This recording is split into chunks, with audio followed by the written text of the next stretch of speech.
오늘은 우리 교회 창립 50주년 기념 사업으로서 사랑의 장기기증 운동본부와 협력해서 사랑의 장기기증 서약식을 하게 되는 뜻깊은 날입니다. 작년에 해야 되는데 코로나를 처음 겪다 보니까 연기가 되어서 올해는 위드 코로나에 맞춰서 금년도에 이 귀한 시간을 갖게 되었습니다. 먼저 하나님 말씀을 묵상하고 함께 서약식을 하고자 합니다. 요한 1서는 사랑의 사도라는 별명을 가진 예수님의 제자 요한이 쓴 서신이 바로 요한 1서입니다. 사랑이라는 단어가 참 많이 나오는데 제가 한번 세어보니까 정확하게 요한 1서에 50번 등장했습니다. 요한 1서는 사랑이 주제임을 알 수가 있습니다. 기독교는 그 핵심이 사랑입니다. 기독교는 사랑의 종교라고 부르고 있는 것입니다. 우리가 가장 애독하며 암송하는 성경 구절이 있습니다. 바로 요한복음 3장 16절인데 한번 자막이 있지만 안 보고도 아마 하실 줄로 믿습니다. 한번 같이 암송해 봅시다. 하나님이 세상을 이처럼 사랑하사 독생자를 주셨으니 이는 그를 믿는 자마다 멸망하지 않고 영생을 얻게 하려 하심이라. 아멘. 복음의 핵심이 되는 말씀입니다. 복음은 하나님이 나를 사랑하시는데 이처럼, 즉 독생자 하나밖에 없는 외아들을 십자가에 못 박아 죽게 하실 만큼, 물과 피를 다 쏟아주실 만큼 우리 인류를 사랑하신다 하는 것이 바로 복음입니다.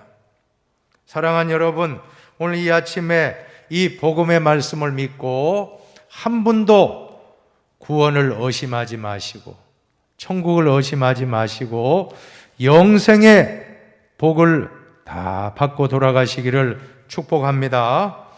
누구든지 예수 이름을 믿는 자는 한 사람도 예외가 없습니다.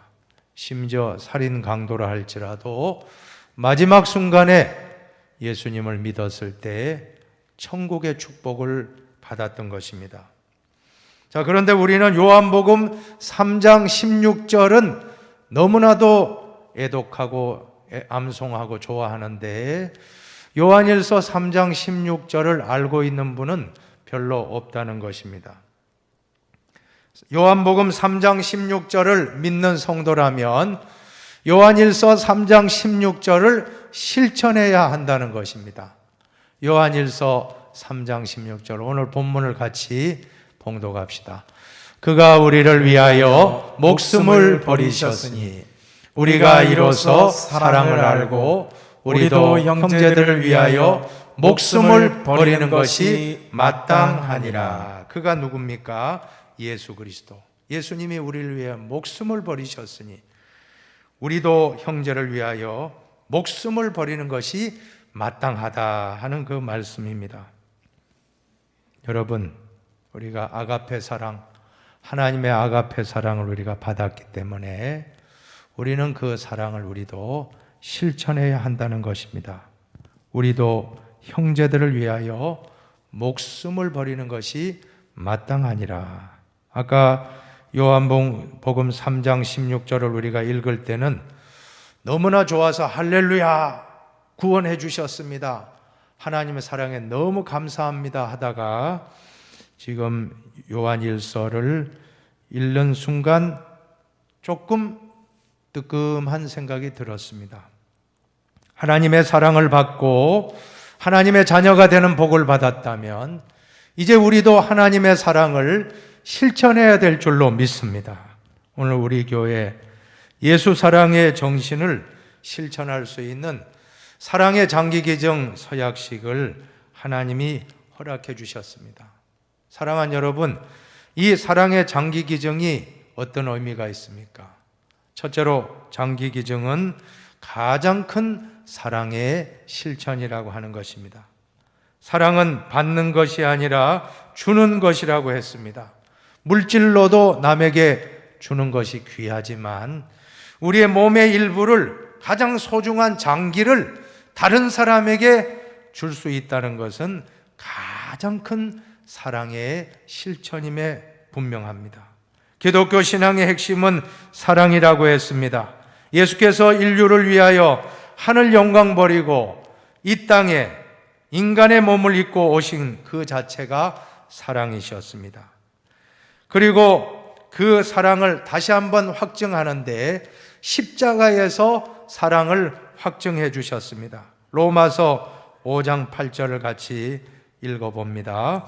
우리가 아직 죄인 되었을 때 그리스도께서 우리를 위하여 죽으심으로 하나님께서 우리에 대한 자기의 사랑을 확증하셨느니라. 아멘. 예수님이 아무런 가치도 없고 구제불능이요 죄덩어리인 우리를 위하여 십자가에서 살과 피를 다 내어주시고 우리를 향한 그 사랑을, 하나님 사랑을 확증해 주신 것입니다. 그 사랑은 말로 하신 것이 아니라 몸으로 확증해 주셨습니다. 그래서 요한일서 3장 18절에 보면 자녀들아 우리가 말과 혀로만 사랑하지 말고 행함과 진실함으로 하자라고 말씀하는 것입니다. 사랑은 말로 하는 것이 아닙니다. 사랑은 행함으로 보여주는 것입니다. 예수님께서 십자가에서 우리를 향한 사랑을 말이 아니라 몸으로 확증해 주셨듯이 우리 성도들도 말과 혀가 아니라 행함과 진실함으로 작은 부분에서 실천한다라고 하면 그것은 예수 사랑의 실천입니다. 가장 큰 실천입니다. 우리의 소중한 장기의 일부를 내어주는 것이야말로 가장 큰 사랑의 실천입니다. 두 번째로 장기 기증은 가장 큰 나눔의 실천입니다. 장기 기증은 힘든 것은 아닙니다. 재산이 있건 없건, 시간이 많건 적건, 건강에 특별한 이상이 없는 보통 사람이라면 누구라도 기증은 할 수 있습니다. 장기 기증의 종류는 생존시와 뇌사시와 사후로 세 가지로 구분할 수 있는데, 첫 번째로 생존시 장기 기증이 있습니다. 살아서 줄 수 있는 것은 5가지인데 첫 번째 헌혈입니다. 혈액을 줄 수 있고, 골수를, 백혈병 환자분들을 위한 골수를 기증할 수 있고, 또 신장이 2개이기 때문에 하나를 줄 수 있습니다. 또 간의 일부를, 췌장의 일부를 기증할 수 있다라고 하는 것입니다. 일전에 청송 보호감호소에서 출소하신 분이 사랑의 장기기증본부에 찾아와서 신장 하나를 기증하겠다라고 그렇게 찾아왔습니다. 본부장 박진탁 목사님이 과연 정말일까 미심쩍었다는 것입니다. 그래서 신중하게 다시 생각해 보라고 했는데 진심이에요. 자신은 감옥에서 예수 믿고 구원받고 새 사람이 되었는데 이 은혜를 갚고 새 출발하기 위해서는 내 장기 하나를 어려운 분에게, 투석하시는 환우분에게 꼭 주고 새 출발하겠다라고 했다는 것입니다. 결국 진심을 받아들여서 신장 하나를 기증하게 되었습니다. 그 다시 장기 기증 운동본부에 찾아와서 간증을 하는데 15년 후입니다. 15년 동안 한 번도 법을 위반한 적이 없고 잘 살고 있다고, 건강하게 잘 살고 있다고 감사원금까지 30만 원을 가지고 드리고 돌아갔다는 것입니다. 장기 기증을 실천하는 분은 그 사람의 인생도 바뀌는 것을 볼 수 있습니다. 범죄자가 아니라, 더 이상 범죄자의 삶이 아니라 타인을 위해서 나눔을 실천하는 사랑의 사람이 된 것입니다. 그리고 또한 건강관리도 더 철저하게 해서 이렇게 건강하게 간증을 하고 있는 것입니다. 그러나 대개의 경우는, 정말 이분의 경우는 특별한 경우이고, 대개의 경우는 살아서 타인에게 장기를 기증한다는 것은 절대 쉬운 일이 아닌 것입니다. 그러나 만약 가족 중에 신장이식을 필요로 하는 분이 있다면 주저하지 마시기 바랍니다. 가족 중에 신장을 이식받아야 할 사람이 생기는 것은 하나님께서 사랑을 베풀 특별한 나눔의 기회를 나에게 주셨다 생각하시고 기쁜 마음으로 남편에게, 아내에게, 자녀에게, 부모님에게, 친척에게 장기 이식을 할 수 있는 기회가 있다면 기쁜 마음으로 해주면 될 줄로 믿습니다. 두 번째로는 뇌사시 장기 기증이 있습니다. 사람의 머리는 대뇌와 소뇌와 뇌간, 줄기간자, 뇌줄기로 구분이 되어 있다고 하는데, 뇌사가 무엇입니까? 교통사고나 뇌출혈 등의 여러 가지 갑작스러운 사고로 인하여 뇌의 모든 기능이 100% 정지된 상태인 것입니다. 치료를 해도 수일 혹은 길어도 2주일 내에 돌아가시게 되는 분입니다. 우리나라는 2000년 2월 9일부터 뇌사를 죽음으로 인정하면서부터 장기 기증은 아주 활성화되게 된 것입니다. 흔히 뇌사를 식물인간과 혼동하는 분이 있는데, 식물인간은 뇌 기능이 살아있는 것입니다. 뇌의 일정한 일부의 기능이 살아있는 분, 언제든지 회복될 수 있는 가능성이 있는 분은 생명 존중의 사상으로 우리는 그러한 분은 무한히 생명을 존중해야 됩니다. 그러나 뇌사 상태는 소생 가능성이 전혀 없는, 이제 얼마 있지 않으면 곧 심장마저 멈추게 되는 그런 상태. 이러한 뇌사시 장기 기증은 바로 이 한 2, 3주 어간에 시행을 할 수 있다는 것입니다. 미국은 뇌사자 10명이면 7, 8명이 기증을 한다고 합니다. 그러나 우리나라는 10명 중에 한 사람만 기증을 하는 현실입니다. 한국에서 1년에 우리나라에서 뇌사로 판정받는 분이 대략 한 4천여 명인데, 그 중에 500여 분이 장기를 기증하는 통계가 있습니다.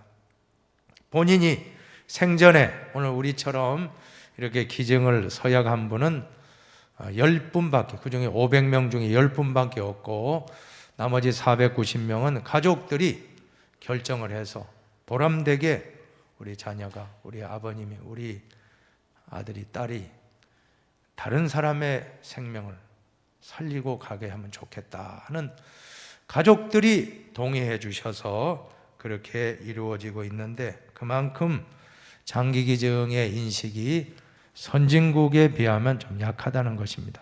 그러나 우리도 이제는 선진국의 반열에 들어갔다라고 하는데, 이런 장기 기증 운동이 우리 기독교계를 중심으로 더 활성화가 돼야 될 줄로 믿습니다. 일전에 권투 선수였던 최효삼 선수, 저도 그 경기를 직접 관전했는데, 저 텔레비를 통해 봤는데, 이 선수가 압도적으로 이겼는데 마지막에 펀치 하나를 맞았는데 그만 쓰러졌어요. 그래도 정신력으로 일어나고 경기는 끝났어요. 판정승 3대0 만장일치 판정승으로 세계 타이틀 1차 방어전을 성공했는데 그만 쓰러져서 일어나지 못했습니다. 그 당시 어머니 오순희 권사님이, 아드님이 최종 뇌사 판정, 이 뇌사 판정이 그냥 뇌사 판정이 아니고 뇌사 판정 위원회가 병원마다 구성이 되어 있습니다. 그래서 그분들이 판정을 해서 다 만장일치가 될 때 뇌사 판정이 되는데, 이 오순희 권사님이 그 아드님의 뇌사 판정을 듣고 결단하여서 소중한 7명의 생명을, 심장과 간과 이런 기관들을,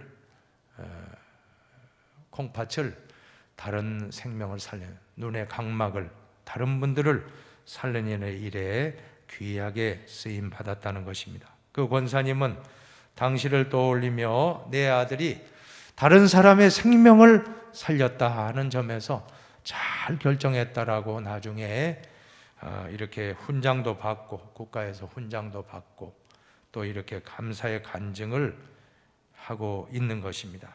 요한복음 10장에 보면 내가 온 것은 양으로 생명을 얻게 하고 더 풍성히 얻게 하려는 것이라. 한번 읽어봅시다. 내가 온 것은 양으로 생명을 얻게 하고 더 풍성히 얻게 하려는 것이라. 생명을 주시는 예수의 사랑을 이 최효삼 선수는 생명을 주고 떠나갔던 것입니다. 세 번째는 사후 각막 기증이 있습니다. 각막 기증은 사후에 하는 기증인데 오늘 모신 모든 성도님들은 가능하시면 다 이것을 서약하시기를 바라겠습니다. 각막은 안구의 검은 눈동자 앞에 위치한 투명한 조직인데 빛을 처음 받아들이는 중요한 부분입니다. 안구를 보호하는 역할을 하고 광선 굴절로 망막에 이르도록 하는 귀한 역할, 창문의 역할을 하는 것이 이 망막입니다. 각막입니다. 그런데 이 각막이 손상되면 각막 혼탁증, 또 염증, 외상, 세균 침투로 각막이 잘못되면 시각을 상실하여 눈을 못 보는 그런 시각장애자가 된다는 것입니다. 이러한 분에게 유일한 치료 방법은 각막 이식 수술이라고 합니다. 건강하지 못한 각막은 제거해내고 기증자가 주신 그 깨끗한 각막을 붙여넣으면 한두 시간 수술 후에 눈을 뜨게 되는 기적이 일어난다는 것입니다. 5살 때 눈을 다쳐서 실명한, 그리고 그 이후 세상에 대한 꿈을 접었던 이슬이라고 하는 여학생이 있습니다. 이 자매는 세상과 벽을 쌓고 혼자만의 세상에서 외롭게 살던 중에 생면부지, 한 번도 보지 않은 타인으로부터 각막을 이식받고 눈을 뜨게 된 것입니다. 이제는 눈을 보게 되었고 앞으로도 열심히 공부해서 작가의 꿈을 꼭 이루겠다는 포부를 밝히게 되었던 것입니다. 각막 기증은 생후 6개월에서 98세 미만이면 다 가능하다고 합니다. 단 사망 원인이 간염이나 에이즈, 폐혈증 이런 전염성 질환만 아니라면 누구든지 기증할 수 있습니다. 특별히 연세 드신 분 중에는 난 눈이 좋지 않아서, 노안이라서 내 눈이 기증될 수 있겠느냐, 내 각막이. 그러나 근시, 원시, 난시, 생명 등 시력과는 전혀 관계가 없다고 합니다. 각막 기증은 반드시 사후에만 가능하고 각막은 조직에 속하기 때문에 사망 후 6시간 이내에 적출하면 이식이 가능하다라고 하는 것입니다. 아니 죽는 것도 서러운데 눈알을 뽑아가느냐, 또 어떤 분은 아프면 눈의 각막을 뽑아가면 아프지 않을까? 여러분, 아프면 살아있는 겁니다. 돌아가신 분은 아픈 건 모릅니다. 안타까운 것은 2시간 화장하고 나면 다 재로 변하고 없어지는데 타인에게 빛을 주고 간다면 얼마나 보람된 일이 되겠습니까? 국내 시각장애인이 한 20만 명인데 이 중에 10%, 2만 명이 각막으로 인한 간단한 각막 이식 수술만 하면 눈을 뜰 수 있는 분이 그렇게 2만 명은 가능하다라고 하는 것입니다. 한 해에 사망하는 분이 30여만 명, 30만 명이 작년에도 돌아가신다고 할 때, 그렇다면 하루로 치면 매일 800여 분이 돌아가시는데, 그러면 각막 이식 수술을 할 수 있는 숫자가 있는데, 그러나 한 해에 이루어지는 각막 수술은 200건밖에 안 된다고 합니다. 기증으로는. 매일 1600개의 각막이 화장터에서 태워지거나 땅에 묻히고 있다는 것입니다. 그래서 각막 한 개를 350만 원씩 내고 외국에서 수입을 하거나 또 기약 없이 기다리는 분들이 2만 명이 있다는 것입니다. 우리가 이러한 각막을 귀한 분 눈뜨기 하는데 우리가 쓰임받게 된다면 천국에서도 얼마나 참 기쁘겠습니까? 다 썩어지고 없어질 육신인데 그것을 주고 간다라고 하면 참 하나님도 기뻐하신다라고 저는 믿습니다. 그래서 세 번째로 장기기증은 영원한 축복이요 상급입니다. 한번 따라합시다. 장기기증은 영원한 축복입니다. 영원한 축복입니다. 영원한 상급입니다. 영원한 상급입니다. 성경에 보면 주라 그리하면 너희에게 줄 것이니 곧 후이되어 누르고 흔들어 넘치도록 하여 안겨주리라. 주 예수께서 친히 말씀하신 바 주는 것이 받는 것보다 복이 있다 하심을 기억하여야 할지니라. 성경은 움켜쥐는 인생이 아니라 주고 베풀고 물질도 주고 가시고 내 몸까지 주고 간다라면 그분이야말로 하늘나라에 영원한 상급이 있다고 저는 믿습니다. 우리가 한 번밖에 없는 인생을 사는데 움켜쥐는 인생이 아니라 남에게 손을 펴고 주고 가는 물질도 주시고 여러분의 그런 귀한 소중한 각막도 주고 가신다라고 하면 얼마나 참 복된 인생이 되겠습니까? 우리 인생의 목적은 무엇입니까? 간단히 요약하면 두 가지라고 저는 믿습니다. 한번 해봅시다. 하나님을 사랑하고 하나님을 사랑하고 사람을 사랑하자. 사람을 사랑하자. 하나님을 사랑하고 하나님을 사랑하고 이웃을 사랑하자. 이웃을 사랑하자. 네, 그것이라고 하면 별개가 아닙니다. 하나님을 사랑하는 분은 이웃을 사랑하게 될 것이고 이웃을 사랑하고 사람을 사랑하는 분 또 하나님을 사랑하는 것입니다. 오늘 우리는 하나님을 사랑하는 마음으로 사람을 사랑합시다. 그것이 영원한 상급이요 축복이 될 줄로 믿습니다. 마지막으로 로버트 테스트라는 분의 시 나는 영원히 살 것입니다 하는 시를 읽고 제가 마치겠습니다. 언젠가는 나의 주치의가 나의 뇌 기능이 정지했다고 단정할 때가 올 것입니다. 그때 나의 침상을 죽은 자의 것으로 만들지 말고 산 자의 것으로 만들어 주십시오. 나의 몸은 살아있는 형제들을 돕기 위한 생명으로 만들어 주십시오. 나의 눈은 해질 때 노을을 천진난만한 아이들의 얼굴과 여인의 눈동자 안에 감추어진 사랑을 한 번도 본 일이 없는 사람에게 주십시오. 나의 심장은 끝없는 고통으로 신음하는 사람에게 주십시오. 나의 피는 자동차 사고로 죽음을 기다리는 청년에게 주어 그가 먼 훗날에 손자들의 재롱을 볼 수 있게 하여 주십시오. 나의 신장은 한 주일 혈액투석기에 매달려 삶을 영위하는 형제에게 주십시오. 나의 뼈와 근육의 섬유와 신경은 다리를 저는 아이에게 주어 씩씩하게 걷게 하여 주십시오. 내가 부탁한 이 모든 것들을 지켜준다면 나는 영원히 살 것입니다. 아멘.